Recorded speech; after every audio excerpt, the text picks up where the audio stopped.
Shalom everyone, it's called Torah, and today I would like to take a few minutes and to speak about Yom Hashoah, the day of the Holocaust, the day we remember the Holocaust, and all our brothers and sisters that were perished in the time of the Shoah, the time of the Holocaust.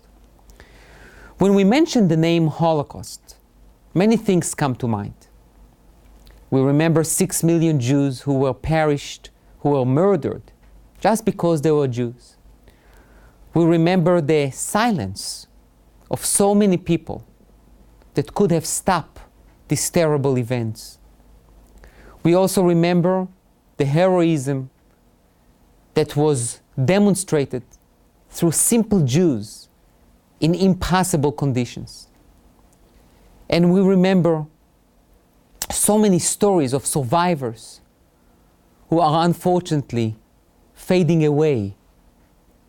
But today I would like to ask a very simple yet very challenging question.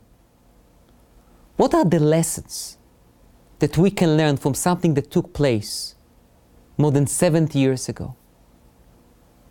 What are the relevant lessons that we must take for our generation and for the generations to come? So many people would say that we need to remember that we need to be independent and we need to take care of ourselves, and it's obviously very, very true. Some people would say that the only future for Jews will be in Israel, and it also has a lot of validity to it. And many people come with many, many different ideas and opinions regarding the lessons we need to take from the Holocaust. One of the very strong lessons is that we should always vow to never again let something like that happen. And therefore we need to support the state of Israel, the army, the government, to make sure that we always have a safe home in our biblical homeland. But today I would like to perhaps shift the focus on something that sometimes I think we don't really pay attention to. And I would like to talk about building your life after you survived a trauma. And what do I mean by that? The Holocaust survivors went through impossible conditions. More and more stories we know, more and more testimonies we hear and we read about. The daily conditions in the concentration camps were something that is just so hard for us even to imagine. But the survivors survived it. But I don't think that this is the lesson. Many people survived impossible conditions.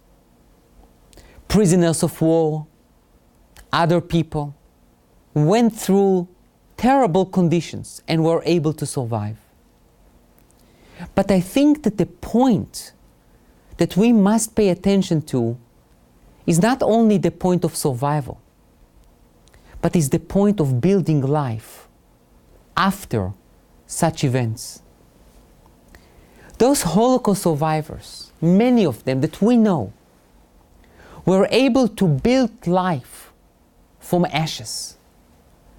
Maybe if they migrated into the United States, or London, or France, or wherever it is, or maybe if they went to Israel. Many of them were able to overcome tremendous challenges after they already overcame impossible conditions. They were able to build families, to have children, grandchildren, to build businesses, to contribute back into society, and not to be bitter with the world around them, but rather to build, to contribute, to be part of something else. I think this is a point that we sometimes do not pay attention to. But if we do, it should give us a tremendous chizuk, a tremendous strength, that not only that we are able to overcome a challenge, but rather to become even stronger after it. One of the most fascinating explanations that Rabbi Shimshon Raphael Hirsch suggests that after the Jewish people went through the first war in their life against the Amalekites, the first thing that they did after they defeated this enemy was that Moshe built an altar. They were engaged in building. They were engaged in contributing back. They were engaged in doing things that are new and fresh. They did not immerse themselves in bitterness and sadness, but they built life. I think there is such a strong message in remembering the Holocaust. It's not only remembering what we are able to do in terms of overcoming challenges, but it's even more than that. It's how can we build our lives despite despair and despite all odds against us. When you look at the Jewish people, when you look at Holocaust survivors that went to Palestine prior to the establishment of the State of Israel, received a rifle in their hand and went to defend a newly born country, and then later on start building families, building a society, economy, country, a homeland. This is something that should inspire us. Everything that we need to go through, big, small, large, difficult, simple, we can do it. We can overcome challenges, and we can become even stronger after it.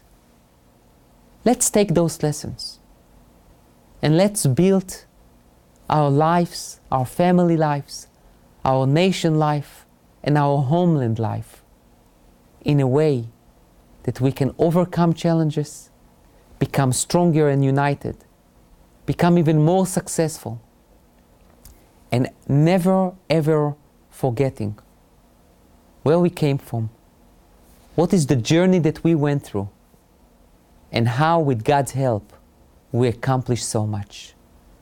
May the memory of all our brothers and sisters that were murdered in the Holocaust will be a constant reminder for us, for commitment, for passion and love for each other, for God, for Torah, and for our land, the State of Israel. Thank you.